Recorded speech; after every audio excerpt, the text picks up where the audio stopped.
You got your sloth? There he is.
In Massachusetts has blocked the Trump administration from deporting a 30-year-old Turkish student attending Tufts University in Massachusetts pending a ruling on her petition. Rumeysa Ozturk was arrested earlier this week, seen here being approached by plainclothes ICE agents on the street. You'll see shortly, but they're going to cover their faces. Her lawyer claims Ozturk, who is in the country on a valid student visa, was targeted because she co-authored an op-ed article supporting Palestine. She is one of a number of foreign students who have been arrested this month by immigration officials. Back with me are Michelle Goodwin and Harry Littman. Harry, today, I'm not going to play the sound, but the Secretary of State basically said that they're going to revoke student visas for people that come in here and cause a ruckus. He said, we gave you a visa to come and study and get a degree, not to become a social activist. It's my understanding that you have to have some reasoning to revoke a visa, that there is a process unless you engage in very clear criminal activity, so on and so forth. Is what the State Department doing legal? Well, you do have to have a reason, but the real rub here, Simone, and they're going to try to look to other areas of law to do the same, is the reason is almost never reviewed. And that's really goes to the heart of what's going on here. Does an op-ed mean you're a risk to the national security? Because that's what Marco Rubio found. Or with Khalil, are you providing material aid to a terrorist group? Because that's what he found also. Under the law now, which is from the depths of the Cold War, that is basically what it takes, and courts will not second guess the Secretary of State's determination. Now, there's a lawsuit already pending in the one you just mentioned, the latest student, to say that regulation that permits the Secretary of State to do it, it's unconstitutional. But the letter of the law does say in this area, the Secretary of State makes the finding, and that is close to impermeable by a court. You can try to find out, is this the right person, things like that, but in general, the law doesn't give you the opportunity now to second guess that judgment. In the case of Mahmoud Khalil, who is a Florida University student, lawyers were in court asking, is the judge's weighing whether to move the case to Louisiana. The administration is pushing to dismiss a petition without prejudice or move the case to Louisiana. And just to note, that's where Khalil has been held in a detention center since his March 8th arrest. His lawyer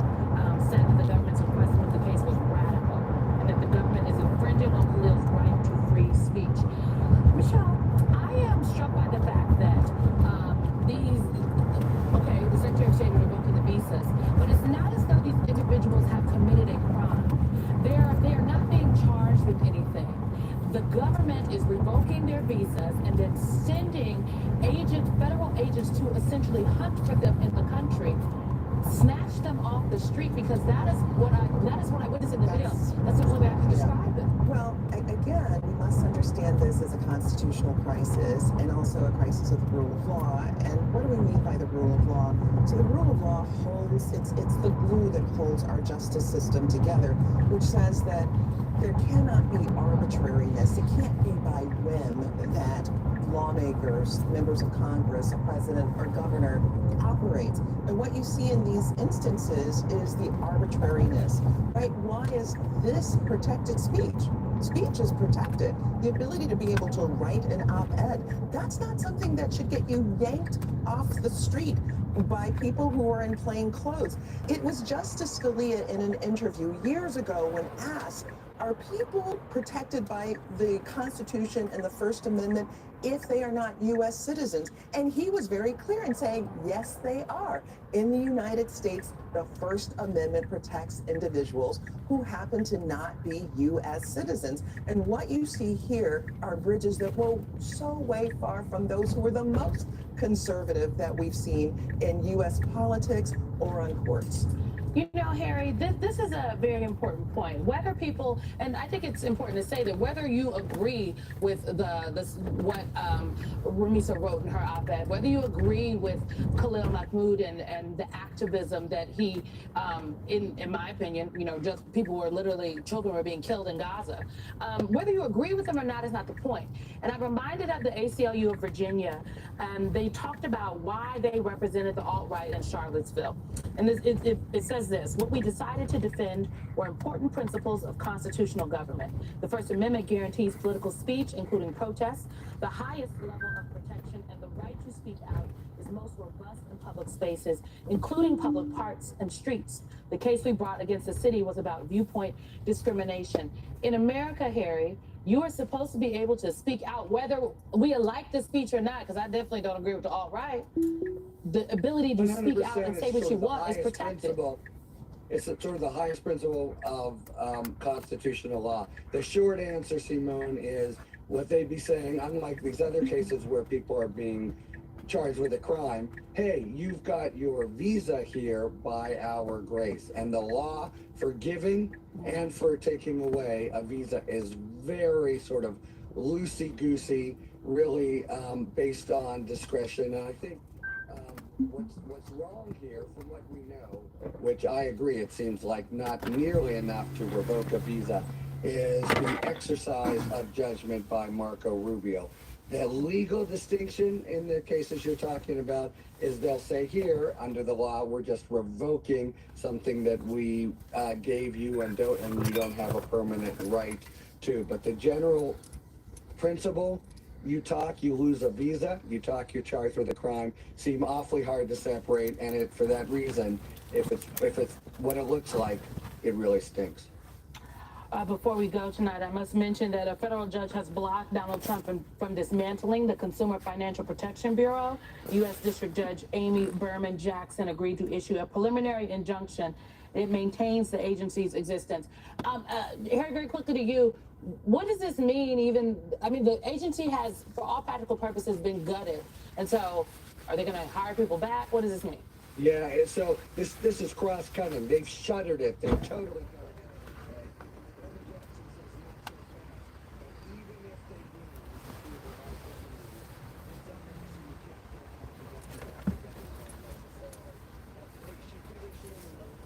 You want to come out?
Hey, boo.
You sit back in your seat.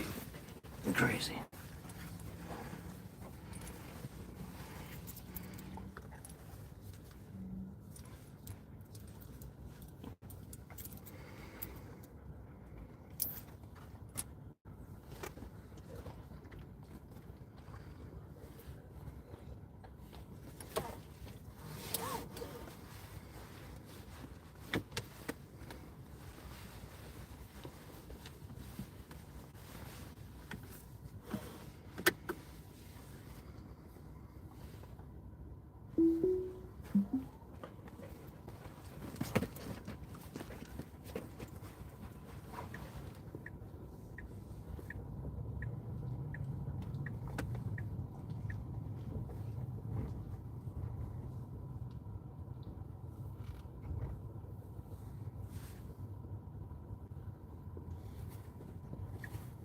Visiting Greenland as Donald Trump continues to make the ludicrous pitch that the United States take over the island. We'll be right back.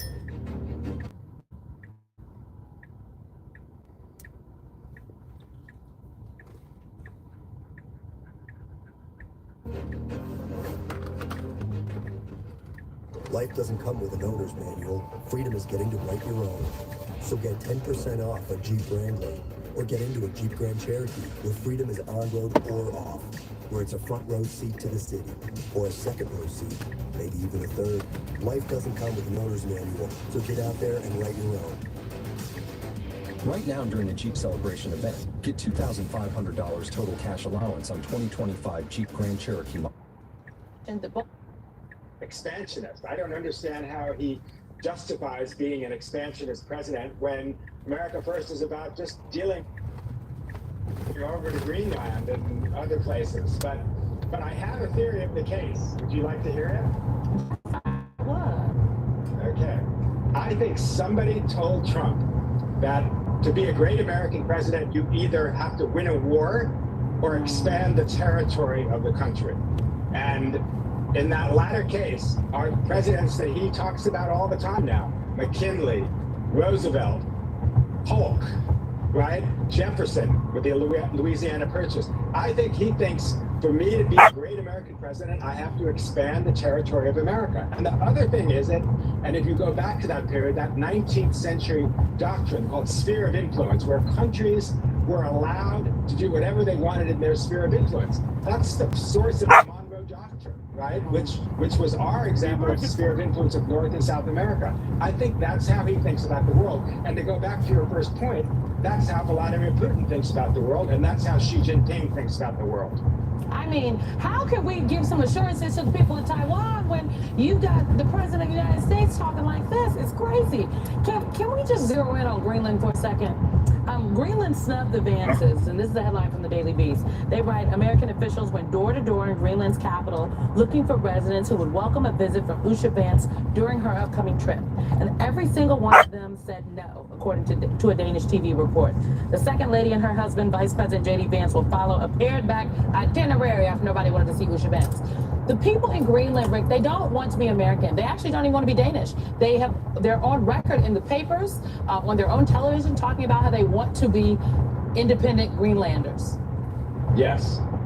Yeah, so they got home rule in like 1980, and then they've had more independence ever since then. Right. They don't want to be a part of Denmark either, much less the United States. But the whole thing is like a kind of a Pirates of Penzance, Gilbert and Sullivan comedy, right? Nobody wants the vice president to be there. He doesn't know virtually where he is. You know, Greenland it's an unusual place, right? It is strategic. Other American presidents have coveted it before. Harry Truman supposedly offered $100 million to buy it after World War II. It's between North America and Europe and Russia. And so, yes, and the Russians and the Chinese have been expanding their mineral rights and drilling all around the world. So there's a reason to have a relationship with Greenland. There's a reason to have a partnership with Greenland. There's a reason to have a treaty with Greenland. There's no reason to annex Greenland. There's a reason why we have a military base there. I will note that before the vice president and his wife took off to this trip to Greenland, Vladimir Putin said that, you know, he had no problem with Donald Trump's proposed land grab of the world's largest island. Go figure. Can we talk about these tariffs, Rick?